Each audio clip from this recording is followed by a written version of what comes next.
औज़ुबिल्लाहिमिनश्शैतानिर्रजीम बिस्मिल्लाहिर्रहमानिर्रहीम अस्सलाम वालेकुम। आज हमारे फोर्थ चैप्टर का सेकंड टॉपिक है the collection and computing of data. इसमें हम डिस्कस करेंगे कि हम जो है वो डाटा को कलेक्ट कैसे करेंगे, इसको स्लाइटली टच करेंगे कि जो कलेक्शन होगी वो कैसे होनी चाहिए, कैसे करेंगे, उसको क्या देखेंगे, और हम उसके बाद फिर उसकी इंटीग्रिटी को देखेंगे और उसकी जो प्रोसेसिंग है, जो कंप्यूटेशन हो गई डाटा की, उसको हम कैसे देखेंगे इलेक्ट्रॉनिक डाटा प्रोसेसिंग के अंदर कि कंप्यूटर उसको कैसे प्रोसेस कर सकता है या कैसे प्रोसेस करता है।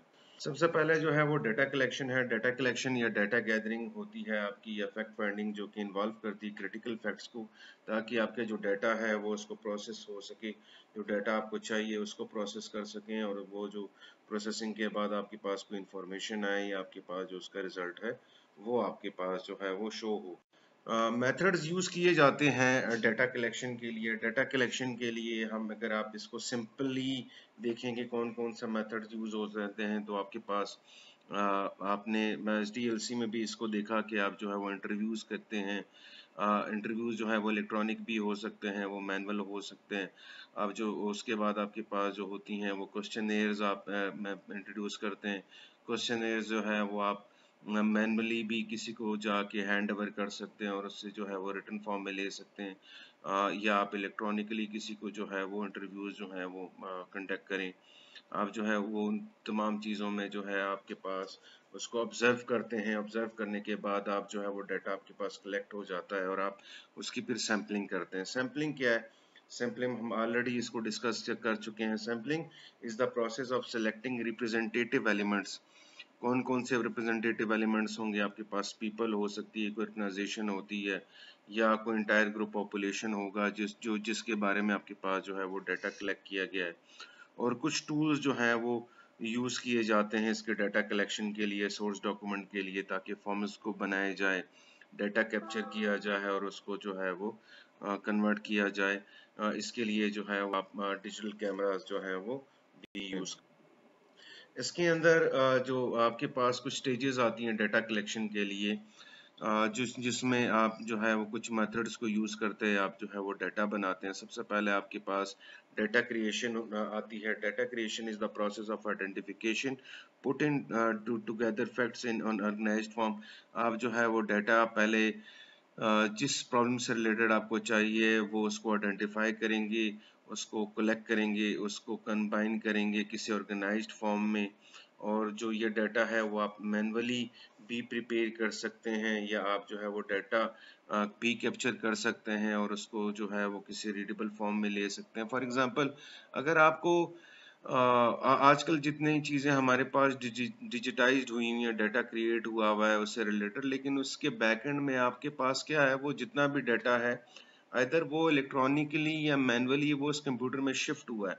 फॉर एग्जांपल, अगर आप बारकोड रीडर की तरफ एग्जांपल जैसे यहाँ पे है कि आप किसी कहीं पे जाते हैं, शॉपिंग करते हैं, और आप बारकोड रीडर जो है वो यूज़ किया जाता है, और आपके पास उसकी इंफॉर्मेशन आ जाती है, उसका रिजल्ट आ जाता है, जो लेकिन इसके बैक एंड में डाटा क्रिएशन के लिए मैनुअली उससे रिलेटेड जितनी इंफॉर्मेशन थी वो डाली गई होगी, और डाटा जो है वो क्रिएट किया गया होगा। डाटा क्रिएट के अलावा आपके पास कोई ऑप्शन नहीं आती। ये जो जितनी भी आपके पास लोग जो हैं वो लेबर जो है वो कॉस्ट की जाती है, उसके ऊपर पेमेंट की जाती है, उस पर टाइम जो है वो लगाया जाता है, और आपके पास जो है वो सारा डाटा क्रिएट। फिर डाटा प्रिपरेशन है, ये बेसिकली ट्रांसक्रिप्शन या कन्वर्जन होती है एक data from one source to another machine readable form. जैसा मैंने अभी आपको बताया कि जितना जो डाटा था वो आपने ऑर्गेनाइज तो कर दिया ताकि मशीन इसको रीड कर सके, लेकिन उसके लिए आपको जो है वो जितना डाटा था उसको आप इस तरीके से उसको जो है वो ट्रांसक्रिप्ट करेंगे, कन्वर्ट करेंगे, ताकि आपका जो डाटा था वो आपके कंप्यूटर के अंदर जो है वो उसको रीड कर सके। फॉर एग्जांपल, अभी आपसे रिलेटेड जितनी भी इंफॉर्मेशन होता क्या, अभी भी ये चीज़ें जो है वो मैंने लास्ट लेक्चर में आपके साथ डिस्कस किया था कि अब फॉर एग्जांपल किसी मार्ट के अंदर आप जाते हैं, परचेजिंग करते हैं, तो वो होता यह है कि वो बारकोड रीडर लगाता जाता है, उससे रिलेटेड उसकी प्राइस और ये वो सारी चीज़ें आती जाती हैं। तो वो करते ये हैं कि वो फॉर एग्जांपल जो बड़े फॉर्म्स हैं वो हर एक से रिलेटेड जो है वो मैनुअली उसको राइट करते हैं। राइट करने के बाद आप वो स्कैनर यूज़ किए जाते हैं, स्पेशल स्कैनर्स होते हैं वो यूज़ करते हैं। वो जैसे स्कैन के ऊपर लगाते हैं तो उससे रिलेटेड जो इन्फॉर्मेशन है, जो कि सैम्पलिंग हुई होती है, जो कोड यूज़ हुआ होता है, वो सारा डाटा जो है वो फर्स्ट टाइम स्कैन में ही वो आ जाता है। कहीं पे भी अभी भी आपको मैनुअली हर तमाम चीज़ें जो है वो उससे रिलेटेड जो है वो डालनी पड़ती हैं, ताकि आपका जो सिस्टम है वो उसको रीड कर सके और उसके अंदर अपना डाटा जो है वो स्टोर कर सके, डिजिटली आपका जो डाटा है वो कैप्चर हो सके। उसके बाद डाटा ट्रांसमिशन है, ये डिपेंड करता है कि आपका जो डाटा है वो ट्रांसमिट करना चाहिए ओवरऑल, या उसको कम्युनिकेट करना चाहिए आपको। उससे रिलेटेड जो है वो बेसिकली कि किस तरह का डाटा, किस टाइप का डाटा जो है वो आप जो है वो अपने सेंट्रल ऑफिस या मीडिया के साथ, या फॉर एग्जांपल अब अगर आप एग्जांपल ले लें स्टूडेंट्स की, तो वो क्या कौन सी चीज़ जो है वो आपके साथ शेयर करनी चाहिए। आपके पास जो है इंडिविजुअली आए, आप क्लास वाला ओवरऑल रिजल्ट जो है जैसे आपका लगाया जाता है आपके वाइट बोर्ड पे, और इंडिविजुअली भी आपका शो हो रहा होता है और वहाँ पे आपकी पूरी क्लास का डाटा भी शो हो रहा होता है। तो ये चीज़ें जो होती हैं डाटा। उसके बाद डाटा इंटीग्रिटी है। डाटा इंटीग्रिटी बहुत ज़रूरी है कि क्या आपके पास जो इंफॉर्मेशन है आपने कलेक्ट की है, तो क्या वो रेलेवेंट था जो आउटपुट आपको चाहिए, या उसकी जो डाटा आपके पास जितना आपने उसको कलेक्ट किया था, क्या उसमें उतनी ही एक्यूरेसी होगी कि आपके पास जो है वो फ्रूटफुल इंफॉर्मेशन जो है वो एफिशिएंट इंफॉर्मेशन जो है वो आ जाए। और उसकी कोई बाउंड्री टाइमलाइन भी है क्या, वो नहीं है। फॉर एग्जांपल अभी आप जो है वो किसी प्रॉब्लम से रिलेटेड आप डाटा जो था वो कलेक्ट कर रहे हैं, और वो डाटा आप उसको पेंडिंग में डाल देते हैं, और वो बाद में वो डाटा आपके पास आया, आपने उसको एक्यूरेटली भी तो था, वो रेलेवेंट भी था, लेकिन वो टाइमलाइन में शेयर ही नहीं हुई, वो चीज़ आपके पास आई नहीं, तो तब भी आपकी जो डाटा कलेक्शन थी वो ज़ाया हो जाती है। तो data integrity refers to the accuracy and completeness of the data collected to be entered in a computer or received from the information system. Integrity measured in term of accuracy, timelines and relevance of the data. अब हम इसको देखते हैं further कि कैसे वो accuracy हो, कैसे timelines आनी चाहिए और कैसे जो है वो relevance हो. It refers to how close an approximation is to an actual value. As long as the correct instructions data are entered, the computer produce accurate result efficiently. Data जो अगर आपके पास आया, वो relevant था, वो accurate था, और अपने टाइम के साथ था, तो वो आपके पास जो रिजल्ट होगा वो एफिशिएंटली होगा, और आपके पास जो हो गई वो जो चीज़ आपके पास आएगी वो फ्रूटफुल और एक्यूरेट होगी। ये जो डाटा इंटीग्रिटी से रिलेटेड चीज़ें हैं, इसकी जो वेरिफिकेशन और वैलिडेशन है, हम इसको फर्दर नेक्स्ट अलग से लेक्चर में भी इसको हम डिस्कस करेंगे। दूसरा आपके पास आता है कि ये आपका जो डाटा था वो करंट स्टेट ऑफ अफेयर्स के साथ एक्यूरेट था, वो उससे रिलेटेड था, और जब हमें रिक्वायर्ड था तभी हमने इसको प्रोड्यूस किया। ये इसलिए भी इम्पोर्टेंट है आपके पास डाटा और इन्फॉर्मेशन टाइम वैल्यू के साथ। अगर आपके पास जो डाटा आया, उससे जो इन्फॉर्मेशन आपके पास आई, वो आपने लेट ली, तो आपके पास जो रिजल्ट था वो यूजलेस था उस यूजर के लिए जब वो रिक्वायर्ड था। इसके अलावा जो डाटा आप कलेक्ट करते हैं, जो कंप्यूटर में एंटर करेंगे, वो कंप्यूटर कन्वर्टेड था, और कंप्यूटर उसको इजीली जो था वो रेलेवेंट था, ताकि आपके पास जो एक्सपेक्टेड रिजल्ट था वो आ जाए। फॉर एग्जांपल आपने ले लिए नोट्स ले लिए, उसको कन्वर्ट नहीं किया, उसको ऑर्गेनाइज भी नहीं किया, उसकी जो थी वो रेलेवेंस भी थी, वो उस वक्त एक्यूरेट भी था, लेकिन वो कंप्यूटर फॉर्म में नहीं था, वो शेप में नहीं था जिसमें उस कंप्यूटर ने इंटर लेना था, और आपके पास जो आउटपुट रिजल्ट आए, तो तब भी आपके पास जो है ये चंद चीज़ें होंगी डाटा का, डाटा इंटीग्रिटी का आप ख्याल रखें। उसके बाद जो है वो कंप्यूटिंग ऑफ डाटा, ये बेसिकली आपकी प्रोसेसिंग होती है। अगर इसको सिंप्लीफाई करें, आपकी ये होती है आपकी इलेक्ट्रॉनिक डाटा प्रोसेसिंग। आपका जो कंप्यूटर है वो सेवरल वेज में जो है वो आपके डाटा को प्रोसेस करता है, उसको कंप्यूट करता है। इसमें चंद चीज़ें आपके पास ऑनलाइन है, रियल टाइम है, डिस्ट्रीब्यूटेड है, टाइम शेयरिंग है, उसके बाद बैच प्रोसेसिंग है, मल्टी प्रोसेसिंग है, मल्टीटास्किंग है, और इंटरेक्टिव प्रोसेसिंग है। यहाँ पे मैंने डिस्ट्रीब्यूटिंग प्रोसेसिंग के साथ जो है वो आपके पास मल्टी प्रोग्रामिंग को भी ऐड अप किया हुआ है, ताकि आपके पास जो है वो ये चीज़ भी क्लियर हो जाए। ये भी पार्ट है आपके कंप्यूटिंग का, जिसके थ्रू आपका जो डाटा है वो प्रोसेस होता है। दूसरा हमारे पास आता है real time processing. Real time processing में होता यह है कि computer processes the incoming data as soon as it occurs, updates the transaction file and give an immediate response that would affect the event as they happen. This is different from the online in that for the later an immediate response may not be required. The main purpose of real-time processing is to provide accurate, up-to-date information, hence better services based on the true real situation. Real time processing में basically जैसे data आया वो उसका जो था उसको process किया गया और अपडेट हो गया जिस चीज़ को आपके पास इंफॉर्मेशन या आउटपुट चाहिए थी। इसका मेन पर्पस है कि आपको जो है वो accurate up to date information और जो है वो प्रोवाइड की जाए। इसकी एग्जांपल आपके पास एटीएम की भी है कि आप जो गए रियल टाइम में उसको प्रोसेस किया, ऑनलाइन सर्विसेज आपने ली, ऑनलाइन आपका जो सिस्टम था वो कनेक्टेड था, आपने उसको देखा, प्रोसेस किया, आपका अकाउंट डेबिट हुआ और आपका जो एक्शन था वो ट्रू फॉर्म में जो था वो अपडेट हो गया।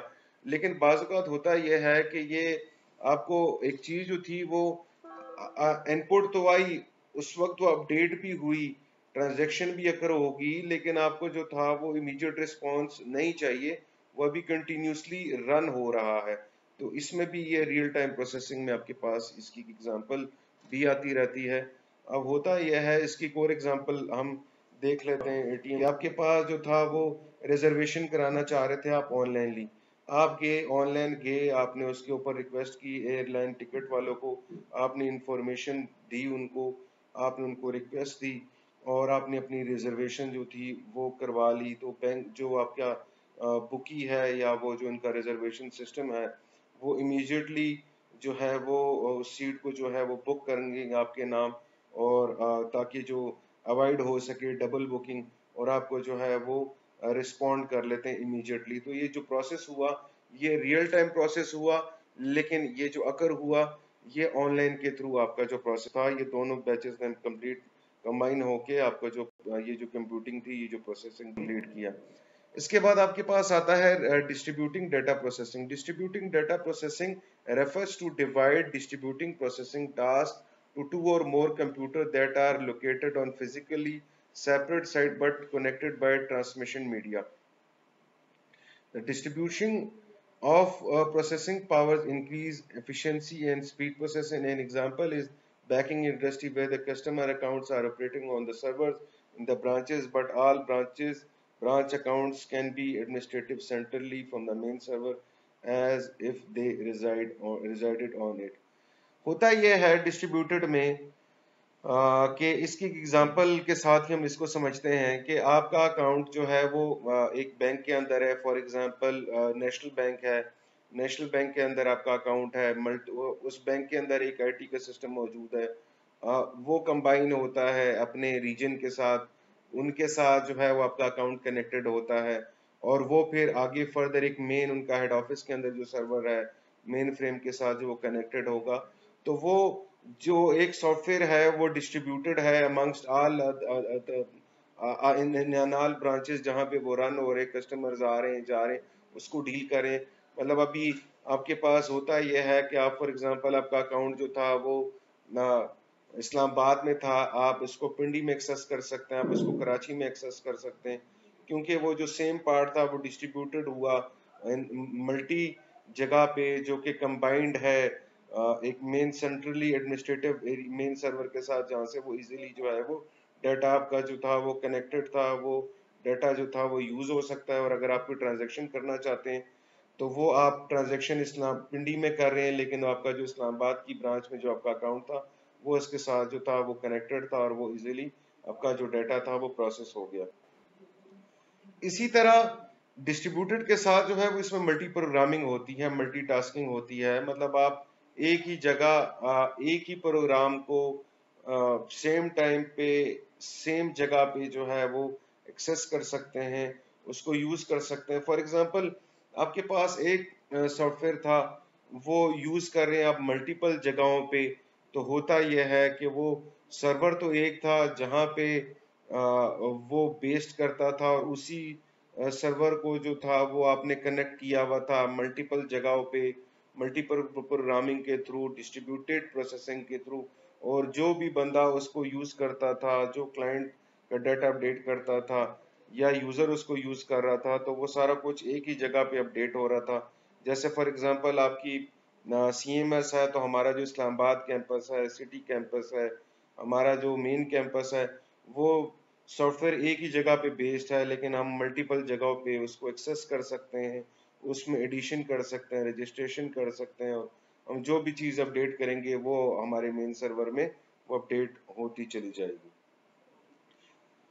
लेकिन हम हमारी जो एक्सेस है वो हम उसको सेपरेट कंप्यूटर्स के थ्रू ही उसको यूज कर रहे हैं, लेकिन वो अपडेट हो रहा है, वो मेन प्रोग्राम जो है वो मेन सर्वर में वो अपडेट हो रहा है।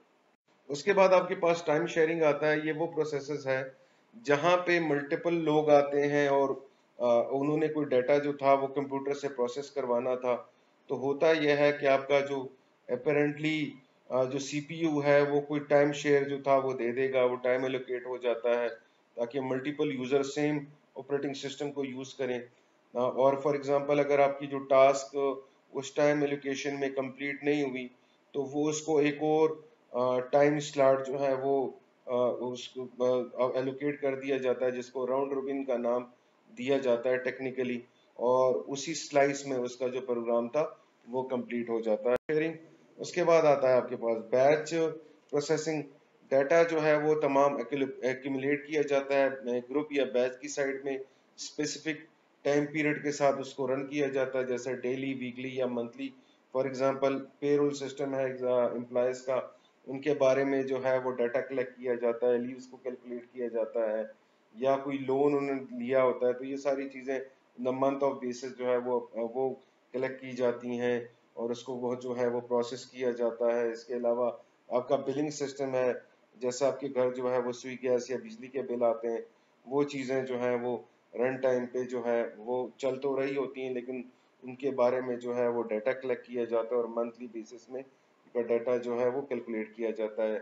इसकी तीसरी एग्जांपल आपके पास अकाउंट स्टेटमेंट आती है, उसमें आपका पूरे एक साल की ट्रांजैक्शंस को कलेक्ट किया जाता है, और month of a financial year उसका प्रिंट लेके आप कस्टमर को जो है वो डाटा शेयर किया जाता है। अगर if you have subscribe for the daily transaction, तो दिन की तमाम ट्रांजैक्शंस आपके पास आती हैं, आपके पास जो है मंथली आती हैं, बाई मंथली आती हैं, इस तरह की चीजें आपके पास कंप्लीट होती हैं।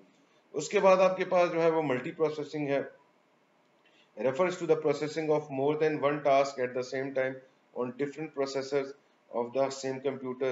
ये जितना भी कुछ पॉसिबल है वो आपके नेटवर्क सर्वर या मेन फ्रेम कंप्यूटर्स के थ्रू जो है वो हो सकता है। फॉर एग्जांपल आप बैठे हुए यहाँ पे किसी वेब सर्वर के थ्रू, वेबसाइट के थ्रू किसी सर्वर को एक्सेस करें। Take an example of CMS, मैं अपने पीसी पे यूज करूँ, आप अपने मोबाइल के थ्रू यूज करें, कोई जो है वो डेस्कटॉप के थ्रू कनेक्टेड है, रजिस्ट्रेशन प्रोसेस कर रहे हैं, तो वो हो ये रहा है कि मल्टी प्रोसेसिंग के थ्रू तमाम लोग एक ही सॉफ्टवेयर को यूज कर रहे हैं और आपके पास जो डाटा है वो आ रहा है। मल्टी प्रोसेसिंग में आपके पास जितने भी प्रोसेसेस या इंस्ट्रक्शन जो एग्जीक्यूट होती हैं, वो डिफरेंट प्रोग्राम्स के थ्रू वो जो है वो साइमल्टेनियसली आप जो है वो रन करते हैं। This coordination is made possible by multiple processing operating system that enable different processes to operate together and share the same memory. The user of the distributed database will be completely unaware of the distribution and will interact with the database as if all of it was in their computer।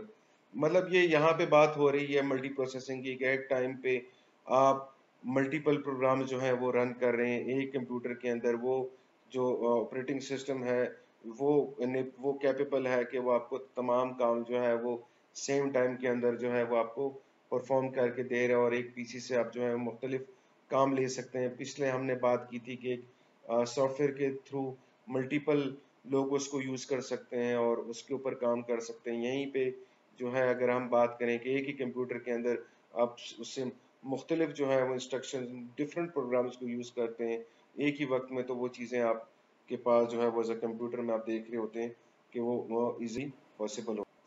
I hope class जो है वो आपको lecture की समझ आ गई होगी। In case आपको किसी चीज़ में कोई परेशानी है या आपको क्लियर नहीं हुआ तो प्लीज़ आप मुझसे कांटेक्ट करें। आप जूम पे भी लेक्चर पूछ सकते हैं, आप मुझे ईमेल करें ताकि आपके पास जो था वो इसमें कोई चीज़ आपको क्लियर नहीं हुई तो मैं आपको वो दोबारा से क्लियर करवा सकूं। Thank you class.